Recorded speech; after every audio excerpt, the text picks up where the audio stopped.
Our scripture reading is John 11, verses 32 to 44. So listen for the word of the Lord. When Mary arrived where Jesus was and saw him, she fell at his feet and said, "Lord, if you had been here, my brother wouldn't have died." Her brother was Lazarus. When Jesus saw her crying, and the Jews who had come with her crying also, he was deeply disturbed and troubled.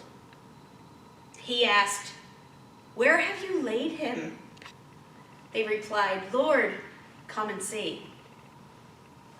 Jesus began to cry. The Jews said, "See how much he loved him." But some of them said, "He healed the eyes of the man born blind. Couldn't he have kept Lazarus from dying?" Jesus was deeply disturbed again when he came to the tomb. It was a cave, and a stone covered the entrance. Jesus said, "Remove the stone." Martha, the sister of the dead man, said, "Lord, the smell will be awful. He's been dead 4 days." Jesus replied, "Didn't I tell you that if you believe, you will see God's glory?" So they removed the stone. Jesus looked up and said, "Father, thank you for hearing me. I know you always hear me. I say this for the benefit of the crowd standing here, so that they will believe that you sent me." Having said this, Jesus shouted with a loud voice, "Lazarus, come out!" The dead man came out, his feet bound and his hands tied, and his face covered with a cloth. Jesus said to them, "Untie him and let him go." This is the word of the Lord. Thanks be to God.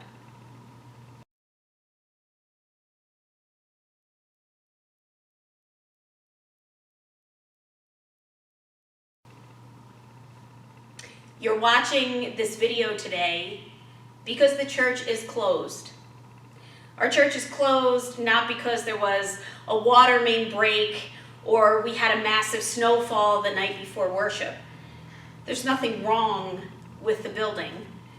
And if you didn't know there was a terribly contagious virus infecting people all over the world, this would be any regular, normal Sunday sermon. Except it's not. You can't see what I'm looking at, but I'm preaching to all the canned food that is already set up in our fellowship hall for the food giveaway on Tuesday. But as I entered the church this morning, I didn't get to say, "Good morning," as I saw you. I didn't get to check in with the choir or with our music director, Jeanette, before worship. I didn't get to talk to our Sunday school teachers as they made copies in the room next to my office. And even though I've been in the church probably 1,000 times without another person present, this is different.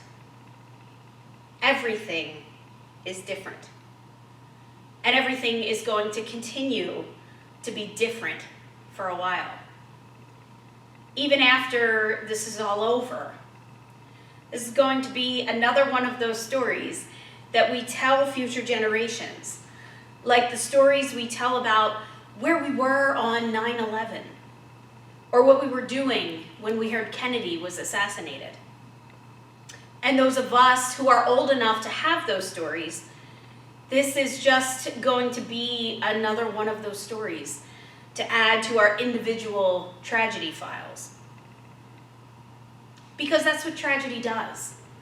When a major life event happens, when we lose someone, someone gets sick, an accident happens, those major life events push a mile marker into the road of life.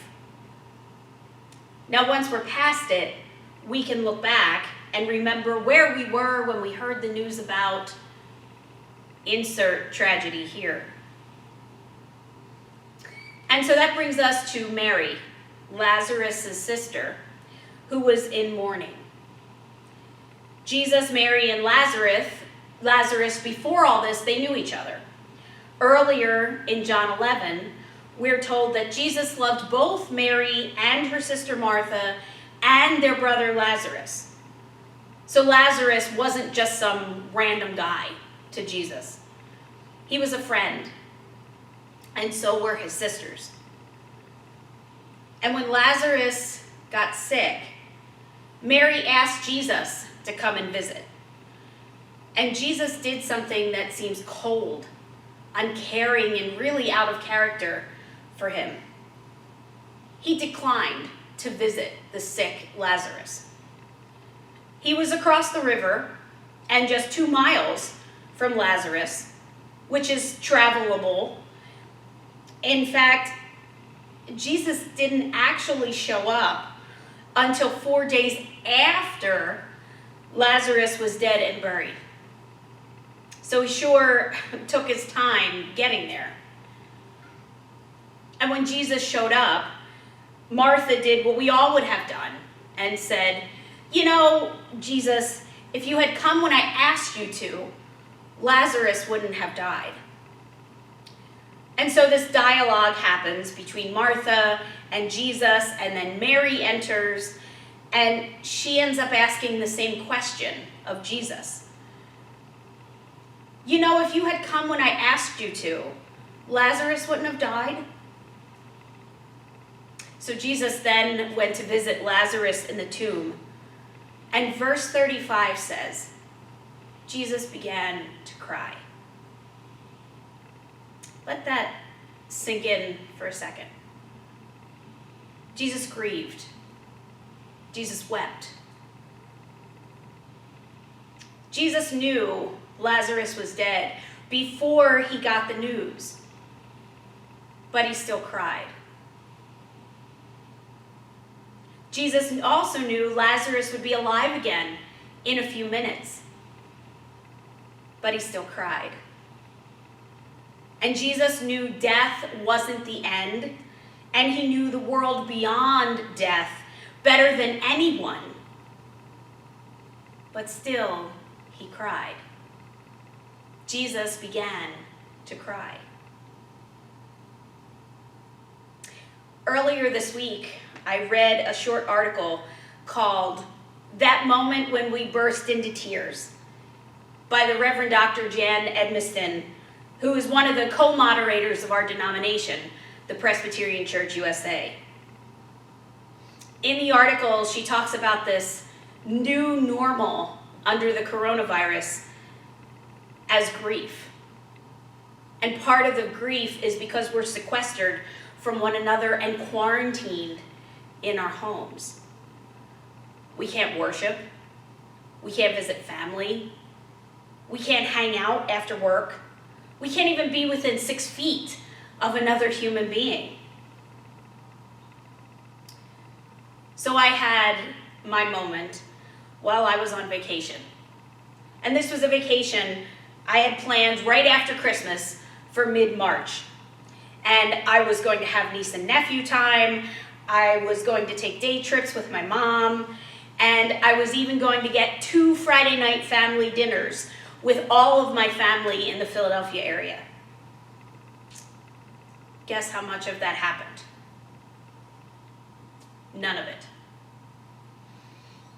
And so, Thursday night of that week, before I returned back to the valley a day earlier than planned, I ugly cried at the dinner table with a mouthful of sweet potatoes and shrimp.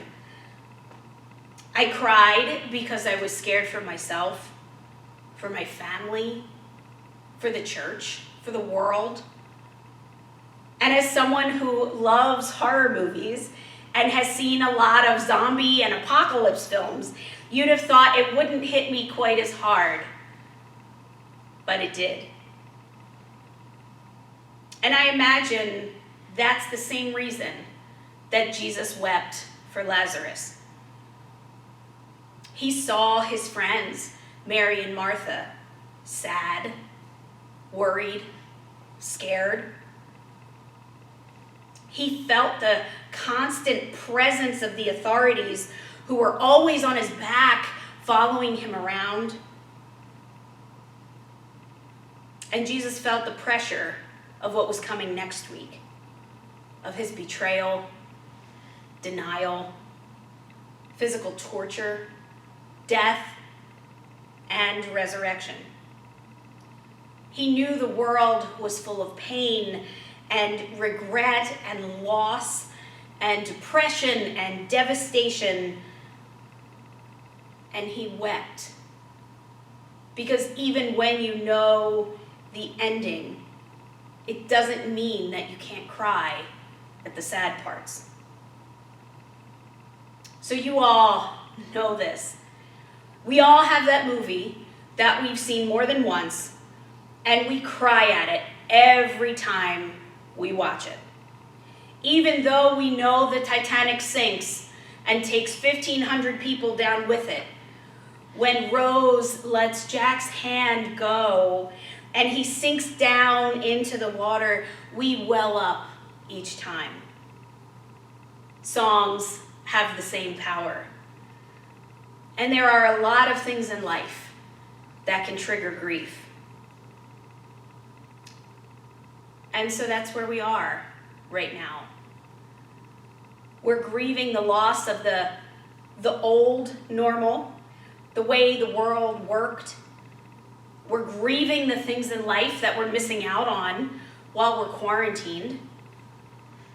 And we're grieving the unknown of whether or not we will come in contact with this virus. It's a scary time, and no one would blame us if we reached the bottom of that pit of despair and just sat there in our misery for an indefinite period of time. Jesus began to cry. But we have to remember that after winter comes spring, and after death comes resurrection.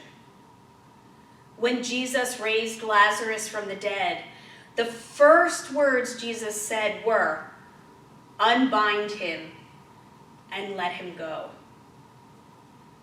So when you need to have that moment, when you burst into tears, have that moment.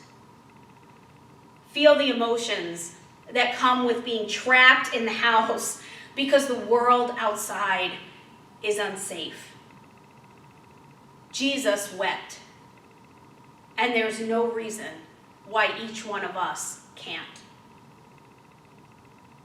But remember that even though we go through trials and tough times, resurrection is just around the corner.